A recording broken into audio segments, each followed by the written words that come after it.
It's nice to see you. Here I am with a new musing video. Today's musing video is called Help, I'm Swamped in Problems. Now, guys, this is something I identify with so much. It's something that I get asked about a lot. Often when I've done divine love readings for people come to me and ask me, you know, like they feel very drawn into the problems with the relationship, but it can be a problem with your job, problem with your work, family problems, but it's that feeling, you know, of being dragged in and drawn in, and that feeling that you get when you just feel like you're at breaking point, you've absolutely had enough, and it's like, how do I get myself out of it? The crucial and most important point I'm going to make right from the start, which is don't try to solve it.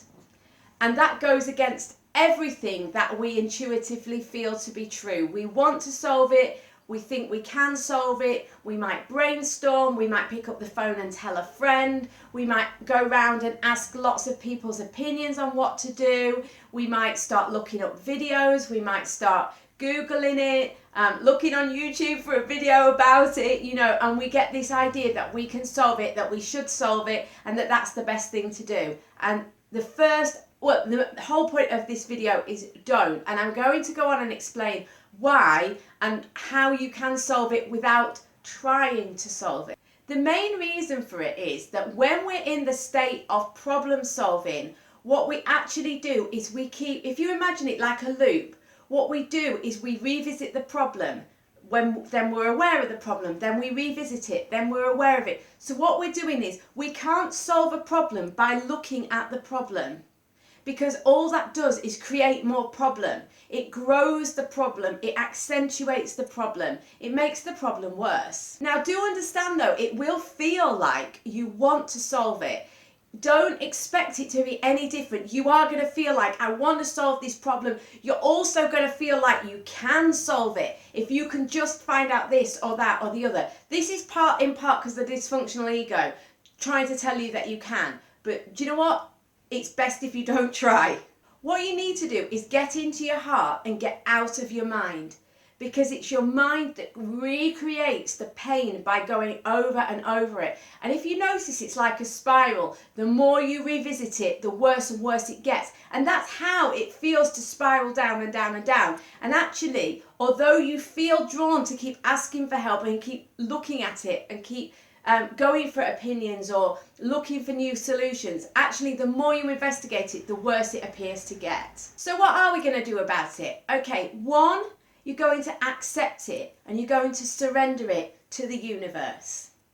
So the pain or the suffering or the struggle, whatever it is that's bothering you, what you're actually going to do is you're going to literally or metaphorically sit and look at it. Name it out loud or in your mind. So you can say to yourself, this problem, X, whatever it is, and say it. Be aware of it. Look at the suffering, feel the suffering, you know, almost watch it, okay, and accept it. Don't try to change it, don't tell yourself you're wrong, don't push against it, just look at it, just breathe and look at it and accept it, okay? And then when you've done that, you're going to surrender it. And I often, in my mind's eye, imagine it in my hands and I offer it up like that. And I just say, I surrender it to God.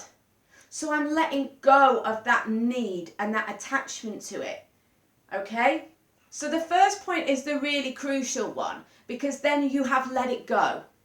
You've said, higher power, you can deal with it, you know, and you're trusting that the universe makes no mistakes. This has happened for a reason. If you're in pain and struggling with it, the chances are the reason it's in your life isn't obvious at the moment. That's fine. You accept it exactly as it is and you just let it go. And now we're going to talk about what to do in the meantime. So the second point is you're going to do something for somebody else. Now this can be a phone call to a friend to see how they are. This might be going and offering a kind word to a neighbour. It might be that you're going to go to the shop and buy some milk or something that you need, and you're going to be friendly and pleasant with somebody else in the shop or the shopkeeper or whatever. Do you know what I mean? But you're going to offer something positive from you to somebody else. The reason this is really important is kind of obvious, because you are distracting yourself from the problem with something really positive, and you're actually giving to somebody else, which is so crucial. So this can be saying something kind to someone else, it can be doing something kind for somebody else, but make some sort of positive gesture towards somebody else. Okay, so rather than focusing on the I, focusing on me and my problems, what I'm doing is I'm offering something to somebody else. Can I suggest that it not be the person that you are associating the problem with? So say, for example, if you've fallen out with somebody and you feel really overwhelmed, don't make a gesture towards that person, because again, you're just reactivating the problem. So focus it towards somebody who is in no way attached to the problem. The third point is that I want you to distract yourself. So this can be additional to the second point, or if you can't do the second point, if you can't connect with anybody, you know, you're stuck in a room with the person that's caused the problem with you and there's no way of connecting with somebody else, which I find quite unlikely, but there will be circumstances where that's the case, then make sure you do the third point. Hopefully you can do the second point and the third point. The third point is just to distract yourself with something that is different. So it doesn't have to be something massively positive, but it just needs to be away from the problem. So for example, I found things like I can go and do some gardening. I might even do something as regular and mundane as washing up, going for a walk, exercising. If you can do a little song and dance somewhere, you know, just to relax yourself, great. If you can do something creative, fantastic. But it doesn't have to be anything that elaborate. It might be, like I say, going to the shop or something like that. Just something that breaks this pattern that your mind gets into of trying to solve it. The only real advice here, and the nugget that I just want to share with you because it's made a difference in my world, is don't try to solve it. Because all you do as you try to solve it is dig yourself in deeper and deeper and deeper. So that's really the only rule. But the ideas that I've given you, the 3 points, are really just to help you to do that.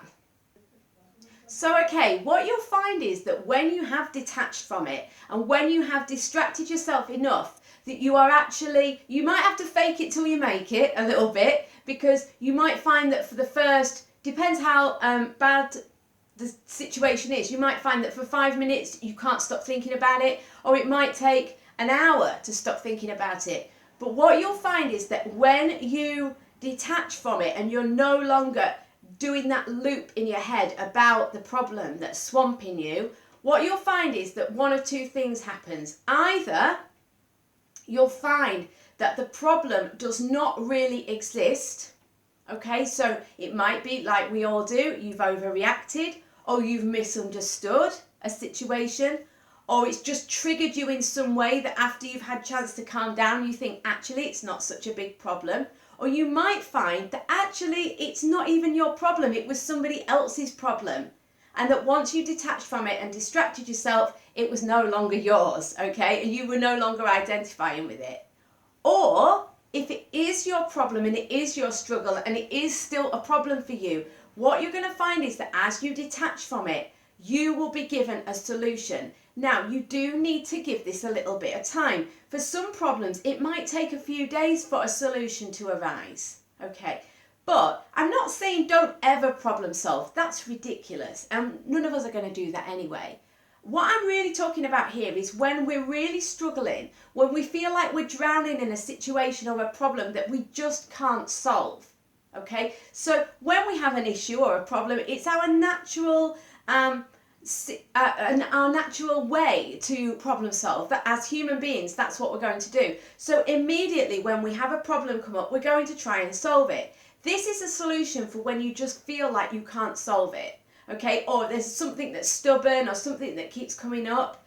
So try it and see if it works for you. It's really made a difference to me, and I hope it makes a difference to someone out there watching this video. So yeah, let me know how you got on with it. So much love to you, and I'll speak to you on the next musing video. Have a great week. Mwah.